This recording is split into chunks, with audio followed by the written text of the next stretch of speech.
નમસ્તે વિદ્યાર્થી મિત્રો, ધોરણ 10 ગણિતમાં આપણે નવું પ્રકરણ શરૂ કરીએ છીએ. પ્રકરણ 10 વર્તુળ. એમાં થોડીક થિયરી જોઈ છે. તો વર્તુળ વિશે આપણે થોડું ઘણું ધોરણ 9માં છે એ શીખી ગયા હતા. એમાં આપને વર્તુળની વ્યાખ્યા ખબર જ છે કે અમુક અંતરે આવેલા બિંદુઓના સમૂહને વર્તુળ કહે છે. વર્તુળ સંબંધી આપણે જુદા જુદા પદ છે, જેવા કે જીવા, વૃત્તખંડ, વૃત્તાંશ, ચાપ વગેરેનો અભ્યાસ છે એ આપણે ધોરણ 9માં કર્યો હતો. તો આપણે વર્તુળથી આપણે પરિચિત છીએ. હવે થોડોક 10મા ધોરણમાં નવું છે, તેમાં છે વર્તુળનો સ્પર્શક. આ સ્પર્શક વિશે આપણે થોડી ઘણી ખબર છે, કારણ કે આપણે રચનાનો અભ્યાસ કર્યો હતો, જેમાં વર્તુળની રચના આપણે દોરી હતી. એમાં આપણે કહ્યું હતું કે વર્તુળના સ્પર્શકની રચના કરો. તો આપણે ખબર છે કે વર્તુળને જે બિંદુએ સ્પર્શે એ શું છે? વર્તુળનું સ્પર્શક છે. તો વર્તુળના સ્પર્શકની વ્યાખ્યા છે, આની અંદર થિયરી છે એ વધારે યાદ રાખવાની રહે છે, કારણ કે દાખલા છે એ ઓછા પૂછાણા છે. તો વર્તુળનો સ્પર્શક એટલે વર્તુળનો સ્પર્શક વર્તુળને ફક્ત એક જ બિંદુમાં છેદતી રેખા છે. તો વર્તુળ હોય એના કોઈ એક બિંદુએ છે, એટલે કે ધારો કે આ બિંદુ છે અહીંયા છેદતું હોય, આ છેદ એવું કહેવાય. તો આ છે એ શું કહેવાય? વર્તુળનો સ્પર્શક. પણ શરત એ છે કે ફક્ત એક જ બિંદુમાં છેદવું જોઈએ, તો જ તેને વર્તુળનો સ્પર્શક કહેવાય. બરાબર? બે બિંદુમાં છેદે એટલે કે ધારો કે આવી રીતે હોય, તો આ બે બિંદુમાં છેદે છે, તો આને છેદિકા કહેવાય, સ્પર્શક કહેવાશે નહીં. તો સ્પર્શક અને છેદિકામાં ખાલી આ એક જ બિંદુનો ફેર છે. તો યાદ રાખશો આપણે કે વર્તુળનું ફક્ત એક જ બિંદુમાં છેદતી રેખા એટલે એને કહેવાય સ્પર્શક. હવે કે ટેન્જન્ટ શબ્દ છે એ લેટિન શબ્દ ટેન્જર પરથી આવ્યો છે. તેનો અર્થ થાય સ્પર્શવું. બરાબર? તો ટેન્જન્ટનો અર્થ શું થાય છે? તો કે સ્પર્શવું. અને એ શબ્દ ક્યાંથી આવ્યો છે? તો કે લેટિન શબ્દ ઉપરથી ટેન્જર. તો આ બધા છે એક એક વાક્યના આપણે એક એક માર્કના MCQમાં પૂછાઈ શકે, તો એ યાદ રાખવાનું છે. પછી છે કે વર્તુળ અને સ્પર્શકના સામાન્ય બિંદુને સ્પર્શ બિંદુ કહે છે. તો અહીંયા આપણે જોયું હતું કે અહીંયા જે આ બિંદુએ છેદે છે તેને શું કહેવાય? સ્પર્શ બિંદુ. નામ શું કામ આવ્યું? તો કે સ્પર્શકને કારણે ત્યાં બિંદુ છે એ છેદે છે, એટલે સ્પર્શ બિંદુ એવું નામ આપ્યું છે. તો આ પણ વ્યાખ્યા છે કે વર્તુળના સ્પર્શ બિંદુ એટલે શું? તો કે વર્તુળના સ્પર્શકના સામાન્ય બિંદુને સ્પર્શ બિંદુ કહેવાય. વર્તુળ પરના દરેક બિંદુમાંથી વર્તુળને એક અને માત્ર એક જ સ્પર્શક હોઈ શકે. તો આપણે ખબર છે વર્તુળ છે એ અનેક બિંદુઓનો સમૂહ છે. હવે તો કે દરેક બિંદુ એટલે કે એક બિંદુ આપણે ગમે લઈએ વર્તુળનું, તો ત્યાં એક જ સ્પર્શક છે એ હોઈ શકે. બરાબર? અહીંયા આપણી પાસે આ વર્તુળ દોર્યું, તેમાં અસંખ્ય બિંદુઓ છે. તો આ બિંદુ આપણે લીધું છે, તો જ્યાં આ એક જ સ્પર્શક આપણે મળે. એવી રીતે અહીંયા એક બિંદુ હોત તો આપણે અહીંયા એક દોરત, તો જ્યાં પણ એક જ સ્પર્શક આપણે મળે. તો એક બિંદુએ આપણે એક જ સ્પર્શક મળે, એક કરતાં વધારે સ્પર્શક જે મળશે નહીં. તે પણ યાદ રાખવાનું. પછી વર્તુળ પર અસંખ્ય બિંદુ હોવાથી કોઈ પણ વર્તુળને અસંખ્ય સ્પર્શકો હોય. તો વર્તુળ છે એની અંદર એક બિંદુએ એક જ સ્પર્શક હોય, પણ વર્તુળ છે એ ઘણા બધા બિંદુઓનો સમૂહ છે. તો દરેક બિંદુએ તમે સ્પર્શક દોરો તો વર્તુળને કેટલા સ્પર્શક થઈ જાય? તો કે અસંખ્ય, કારણ કે વર્તુળની અંદર કેટલા બિંદુ છે એ આપણને ખબર નથી. તો જેટલા બિંદુ એટલા સ્પર્શક. બરાબર? તો વર્તુળને કેટલા સ્પર્શક હોય? તો કે વર્તુળને અસંખ્ય સ્પર્શકો હોય. અસંખ્ય એટલે કે ગણી ન શકાય એટલે. બરાબર? અહીંયા અનંત છે એ શબ્દ વાપરવાનો નથી. તો એ વસ્તુ આપણે ધ્યાન રાખશું. પછી છે વર્તુળના અંદરના ભાગમાં રહેલ બિંદુમાંથી વર્તુળને એક પણ સ્પર્શક ન હોય. તો વર્તુળ હોય એમાં આપણે વર્તુળ દોરીએ તો અંદરના ભાગમાં આ બિંદુ છે, તો જ્યાંથી વર્તુળને સ્પર્શક દોરાશે નહીં. કારણ કે તમે આમ દોરવા જાઓ તો છેદિકા થઈ જાય, આ એક દોરો તો એ ત્રિજ્યા થઈ જાય. તો વર્તુળની અંદરના બિંદુમાંથી આપણે એક પણ સ્પર્શક છે મળશે નહીં. પણ શું કીધું છે? તો કે વર્તુળના બહારના ભાગમાંથી આવેલા કોઈ પણ બિંદુમાંથી વર્તુળને બે સ્પર્શક દોરી શકાય. ધારો કે અહીંયા એક બિંદુ છે એ 12 હોત, તો એક બિંદુમાંથી આપણે 2 સ્પર્શક છે એ દોરી શકીએ. તો અહીંયા 2 અલગ અલગ બિંદુએ છેદે છે, એટલે આ કેટલા સ્પર્શક છે? 2. કોના કારણે? તો કે બહારનું બિંદુ છે એના કારણે. તો એ વસ્તુ યાદ રાખવાનું કે અંદરના ભાગમાંથી સ્પર્શક ન દોરે, પણ બહારના ભાગમાં બિંદુ હોય તો એમાંથી કેટલા સ્પર્શક આપને મળે? તો કે એમાંથી આપને 2 સ્પર્શક છે એ મળશે. હવે પ્રમેય આમાંથી પૂછાવાનું નથી, છતાં પણ આપણે થોડી ઘણી સમજને મેળવીએ. તો પ્રમેય 10.1માં શું કીધું છે કે વર્તુળના કોઈ બિંદુએ દોરેલ સ્પર્શ બિંદુમાંથી પસાર થતી ત્રિજ્યાને લંબ હોય છે. તો લંબ શબ્દથી આપણે પરિચિત છીએ, ત્રિજ્યાથી પણ પરિચિત છીએ. તો આમાં એવું કીધું છે કે આપણે એક વર્તુળ હોય એનું આ કેન્દ્ર છે. ધારો કે એને શું છે? તો કે કોઈ બિંદુએ દોરેલ સ્પર્શ બિંદુમાંથી પસાર થતી ત્રિજ્યાને લંબ હોય. ધારો કે અહીંયા આપણે એક સ્પર્શક દોર્યો છે, તો અહીંયા એક બિંદુ એવું છે, તો આ ત્રિજ્યા અહીંયા આપણે દોરીએ, તો આ ત્રિજ્યા છે એ શું છે? તો કે લંબ છે, કારણ કે અહીંયા ખૂણો કેટલાનો બનાવે છે? 90નો. તો અહીંયા જે બિંદુ છે એટલે કે સ્પર્શ બિંદુ અને આ જે આપણે કેન્દ્ર, બેને જોડતી આપણે રેખા દોરીએ એટલે કે ત્રિજ્યા જ કહેવાય છે અંદરના બિંદુમાંથી. તો અહીંયા આપણે ત્રિજ્યા દોરીએ છીએ એ શું થાય? તો કે સ્પર્શ બિંદુને કેવું હોય? લંબ હોય. તો અહીંયા એવું જ કીધું છે વર્તુળના કોઈ બિંદુએ દોરેલો સ્પર્શ બિંદુમાંથી પસાર થતી ત્રિજ્યાને લંબ હોય છે. તો આ વસ્તુ છે એ તમારે જો આ જોડી ગયો તો તમારે આ શું બની ગયો? કાટકોણ ત્રિકોણ બની ગયો, કારણ કે 90 ખૂણો થઈ ગયો. તો બસ આના ઉપરથી જ આપણે દાખલા છે બધા. તો પાયથાગોરસનો પ્રમેય છે તમે સરખી રીતે શીખ્યા હો, એનું સૂત્ર આવડે તો વર્તુળના દાખલા છે એ તમને આવડશે જ. સાવ સહેલું છે, યાદ રાખવાનું છે. આવી જ રીતે એને આવે છે, બરાબર. તો હવે આપણે સ્વાધ્યાય 10.1ના દાખલા જોઈએ. તો પહેલો પ્રશ્ન છે કે વર્તુળને કેટલા સ્પર્શકો હોય અથવા કેટલા સ્પર્શક હોય? તો હમણાં ઉપર આપણે શીખી ગયા હતા કે વર્તુળ અસંખ્ય બિંદુઓનું બનેલું છે. તો દરેક બિંદુમાંથી સ્પર્શક દોરીએ તો કેટલા થાય? તો કે અસંખ્ય. તો વર્તુળને અસંખ્ય સ્પર્શક હોય, બરાબર. તો વર્તુળ છે એ ઘણા બધા બિંદુઓનો સમૂહ છે, એના કારણે દરેક બિંદુમાંથી વર્તુળને એક સ્પર્શક હોય એટલે અસંખ્ય સ્પર્શક હોય. આટલું લખવાની જરૂર નથી, પણ ખાલી તમને સમજાવવા માટે હું વારંવાર કહું છું, બરાબર છે. પણ આનો જવાબ શું છે? આ આવે છે કે વર્તુળને અસંખ્ય સ્પર્શક હોય. હવે બીજો પ્રશ્ન છે ખાલી જગ્યા પૂરો. એમાં પહેલું છે કે સ્પર્શક વર્તુળને ખાલી જગ્યા બિંદુમાં છેદે.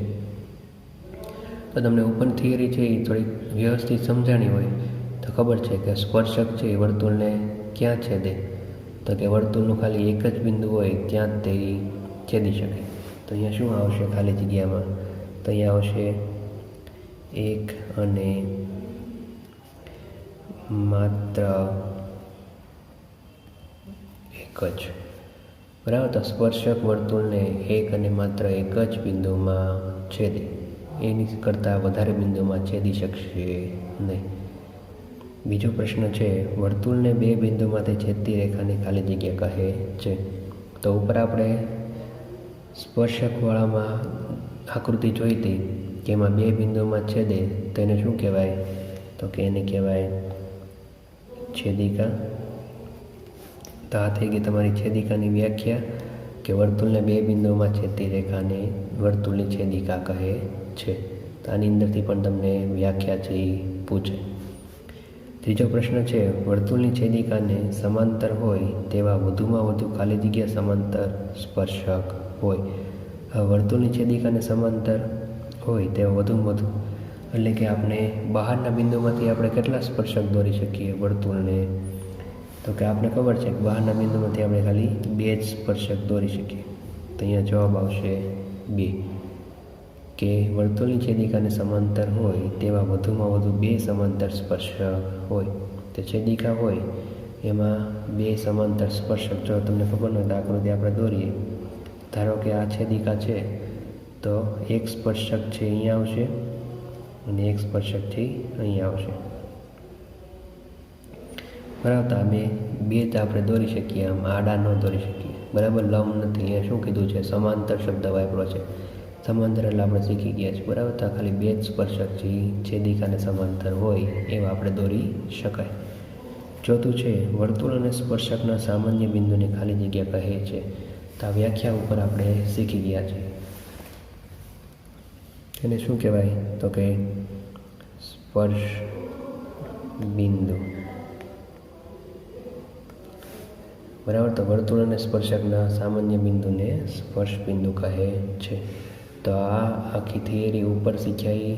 અને આ પહેલો બીજો પ્રશ્ન છે એ ખાસ કરવાનો, કારણ કે આપણે MCQમાં અથવા તો વિકલ્પમાં છે એ પૂછાય જ છે આમાંથી, બરાબર. હવે આપણે ત્રીજો દાખલો જોઈએ. તમે પાઠ્યપુસ્તકમાં રકમમાં ધ્યાન લેશો તો છે 5 સેમી ત્રિજ્યાવાળા વર્તુળના કોઈ બિંદુ P આગળ દોરેલ એક સ્પર્શક PQ કેન્દ્ર O માંથી પસાર થતી રેખાને Q બિંદુએ છેદે. OQ બરાબર 12 સેન્ટીમીટર હોય તો PQની લંબાઈ ખાલી જગ્યા હોય. તે MCQ છે. હવે આની અંદર આપણે રકમ વાંચતા કંઈ ખબર પડે નહીં, તો આપણે દોરીએ. પહેલાં શું કીધું છે? 5 સેમી ત્રિજ્યાવાળો વર્તુળ. તો અત્યારે ખાલી આપણે દાખલા દોરવા માટે આપણી મહેનતથી એક વર્તુળ છે એ દોરવાનું છે. ધારો કે આ વર્તુળ છે એની ત્રિજ્યા કેટલી છે? 5 સેન્ટીમીટર. અહીંયા આપણે આ કેન્દ્ર લઈ લઈએ. હવે શું કીધું છે કે ત્રિજ્યાવાળા વર્તુળના કોઈ બિંદુ P આગળ દોરેલ એક સ્પર્શક. તો ધારો કે અહીંયા આની લાઇનમાં જ અહીંયા બિંદુ P છે. આનું O કેન્દ્રવાળું વર્તુળ આપણે લઈએ એટલે કેન્દ્ર O થઈ ગયું. આ બિંદુ P છે ત્યાં શું છે? તો કે સ્પર્શક છે. તો અહીંયા આપણે આ સ્પર્શક દોરીએ. અહીંયા શું છે? તો કે Q બિંદુ આવશે, કારણ કે PQ શું કીધું છે? સ્પર્શક. કેન્દ્ર O માંથી પસાર થતી રેખાને Q બિંદુએ છેદે. તો આ બે આપણે પહેલાં જોડી દઈએ એટલે આ થઈ ગઈ ત્રિજ્યા. આમાંથી પસાર થતી રેખા Qને છેદે એટલે આ થઈ ગયું આપણું કાટકોણ ત્રિકોણ. પ્રમેય 10.1 યાદ હોય તો અહીંયા ત્રિજ્યા છે એ સ્પર્શકને કેવી છે? લંબ, બરાબર. તો એ વસ્તુ યાદ રહી. તો આ છે અહીંથી અહીંયા, તો ત્રિજ્યા કેટલી આપી છે? 5 સેન્ટીમીટર. પછી આપણે શું કીધું છે? તો O થી Qનું અંતર અહીંયા કેટલું છે? તો કે 12 છે. શોધવાનું શું છે આપણે? PQ. તો હવે તમને થોડો ઘણો પાયથાગોરસનો પ્રમેય યાદ હોય તો તમને આઈડિયા આવી જશે કે અહીંયા OPQ છે, ત્રિકોણ છે. એમાં OQ છે એ શું છે? તો કે કર્ણ બને. આ છે આપણે બે ભાઈઓ અને વેદ થયો છે. તો હવે આપણે એ પ્રમાણે જ લખીએ કે ત્રિકોણ OPQમાં ખૂણો P બરાબર 90°. આ ક્યાંથી ખબર પડી? તો કે પ્રમેય 10.1 ઉપરથી આપણને ખબર પડી. હવે ખૂણો P 90°નો હોય તો આપણે અહીંયા લખી શકીએ કે OQનો વર્ગ એટલે કે આ કર્ણનો વર્ગ બરાબર OPનો વર્ગ પ્લસ PQનો વર્ગ. આ ક્યાંથી આવ્યું? તો કે પાયથાગોરસ પ્રમેય પરથી. હવે તો કે OQનું માપ આપણી પાસે છે કેટલું છે? 12નો વર્ગ બરાબર OPનું માપ કેટલું છે? તો કે 5નો વર્ગ પ્લસ PQનો વર્ગ છે આમનો. PQનો વર્ગ છે એને આપણે કરતા બનાવીએ તો PQનો વર્ગ બરાબર 12નો વર્ગ કેટલો થાય? 144 માઇનસ 5નો વર્ગ કેટલો થાય? 25. ખબર ન પડે તો 5નો વર્ગ છે આ બાજુ ગયો એટલે માઇનસ થાય, એટલે 12નો વર્ગ અહીંયા 144, 5 આ બાજુ ગયા એટલે એનો વર્ગ 25. એ કેવા છે? આ માઇનસ. અહીંયા કેટલા વધશે? તો કે 119 PQનો વર્ગ. હવે તો બે બાજુ વર્ગમૂળ લઈએ તો અહીંયા PQ થઈ જશે અને 119 છે એ કોઈનો વર્ગ નથી, તો વર્ગમૂળમાં આવશે 119 અને અહીંયા જવાબ આવશે સેન્ટીમીટરમાં. તો PQની લંબાઈ છે એ આપણો ઓપ્શન કેટલામાં છે? તો કે D. તો અહીંયા આ તમને છે એ D ઓપ્શનમાં આપેલું છે.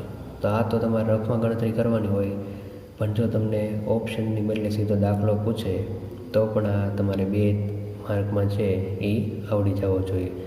સાવ સહેલો જ દાખલો છે. હવે ચોથો પ્રશ્ન છે, એમાં આકૃતિ દોરવાની છે. તો આપણે પાઠ્યપુસ્તકમાં રકમમાં ધ્યાન આપો. એક વર્તુળ દોરો. તો આપણે કહીએ કે છે એમાં આપણે કરીએ. તો અહીંયા આપણે એક વર્તુળ દોર્યું. વર્તુળના સમતલમાં આપેલી કોઈ એક રેખાને સમાંતર હોય તેવી 2 રેખાઓ દોરો. હવે તો કે આ વર્તુળનું સમતલ હોય એમાં આપણે એક છે એ રેખા દોરવાની છે. તો ધારો કે આપણે એક રેખા દોરી છે, રેખા એલ. હવે આ રેખા એલને સમાંતર છે એ આપણે 2 રેખા દોરવાની છે. તો 2 રેખામાં શું છે, જે પૈકી એક વર્તુળનો સ્પર્શક હોય અને બીજી છે એની છેદિકા હોય. તો સ્પર્શક છે એ ક્યાં હોય, તો અહીંયા હશે. હવે આને સમાંતર આપણે દોરીએ તો આ આપણે રેખા એમ, અને બીજી એક કઈ દોરવાની છે, તો કે એની છેદિકા હોય. તો છેદિકા છે એ તો ગમે ત્યાંથી છેદી શકે. અહીંયા આપણે નામ આપી દઈએ એન. તો આ વર્તુળ એનું કેન્દ્ર, અહીંયા ધારો કે અહીંયા છેદિકાનું નામ આપી દઈએ એ બી, સ્પર્શ બિંદુનું નામ આપી દઈએ પી, અને આ રેખા છે આમ. તો આપણે થોડુંક લખીએ કે રેખા એલ એ આપેલ રેખા છે તથા રેખા એમ અને રેખા એન એ રેખા એલને સમાંતર રેખાઓ છે. પછી તો કે આપણે શું કીધું હતું, એક સ્પર્શકવાળી હતી. તો સ્પર્શક માટે લખશું કે રેખા એમ એ